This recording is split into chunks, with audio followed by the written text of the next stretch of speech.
Bonjour, Maurice Chomel, je suis le CIO du groupe ESI, qui est une PME française spécialisée dans le transport et dans la logistique, d'environ 250 personnes, à peu près 40 millions d'euros de chiffre d'affaires. On est installé en France, à Paris, à Lyon, sur la Riviera. On est également implanté à New York, à Moscou, Saint-Pétersbourg, à Madrid et on ouvre actuellement à Londres et à Los Angeles. On a deux activités principales. La première, c'est le transport lié aux expositions, des expositions marchandes de type industriel. Et une deuxième activité qui est en forte croissance, qui est le transport d'œuvres d'art. Récemment, il y a environ 2 ans, on a monté une start-up qui s'appelle The Packagers, qui est liée à la digitalisation du commerce d'objets d'art en ligne. Et donc on a travaillé pendant 2 ans avec mes équipes sur un algorithme en remontant toutes les datas qu'on avait, tout l'historique de tous les objets, des milliers d'objets qu'on a pu emballer ces dernières années. Et on a créé cet algorithme qui permet d'avoir un prix de transport partout dans le monde pour avoir donc une expérience pour un acheteur sur une marketplace, une expérience en un clic, acheter un objet et acheter également le transport.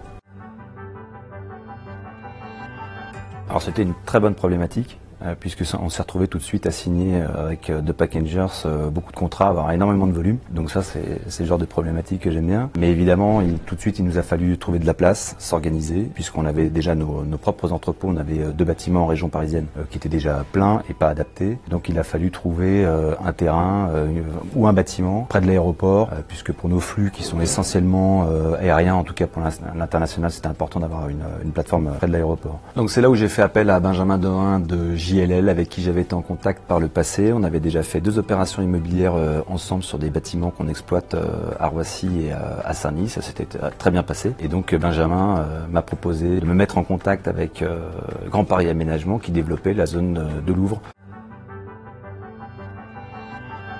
Alors comme le disait Amaury, ça fait une dizaine d'années qu'on se connaît. Depuis le rachat par ESI de la société Camar, qui est basée à Stade de France, à quelques pas de mon bureau, et sa dernière acquisition de Roissy, on est amené à échanger régulièrement sur ces projets immobiliers, perspectives de croissance, et donc d'identification d'un actif immobilier, type entrepôt ou activité, adapté aux spécificités de ESI. Sa nouvelle filiale, Packagers, et la croissance de cette activité, s'est posé la question effectivement d'identifier un nouvel actif capable de répondre à un cahier des charges assez contraint en termes d'image, en termes de sécurité et en termes de proximité de Roissy-Charles de Gaulle.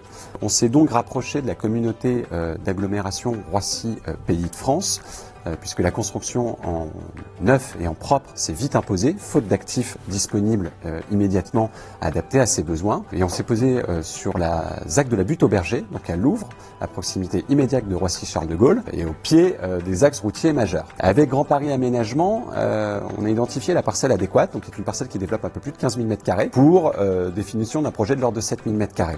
Une fois que la parcelle a été retenue, on a fait ce qui s'appelle un appel d'offres à constructeurs, donc avec quelques constructeurs de la place, pour en définitive retenir Spirit, avec lequel nous étions déjà en discussion sur les sujets Haute-Cœur et Gilac, et qui a su répondre au cahier des charges spécifiques de la société ESI, et livrer un bâtiment en juin 2020, en plein période de confinement, bâtiment sur lequel nous sommes aujourd'hui. Alors c'est pas vraiment une anecdote, mais j'ai toujours été, ça fait maintenant une dizaine d'années que je travaille avec Benjamin, et j'ai toujours été interloqué par sa capacité en tant que négociateur immobilier. Finalement, il est du côté du vendeur, il est du côté de l'acheteur. Et j'ai toujours été vraiment interloqué parce que j'ai toujours l'impression qu'il était de mon côté, moi l'acheteur. Alors que je sais très bien que c'est pas vrai, il est obligé d'être un peu au milieu.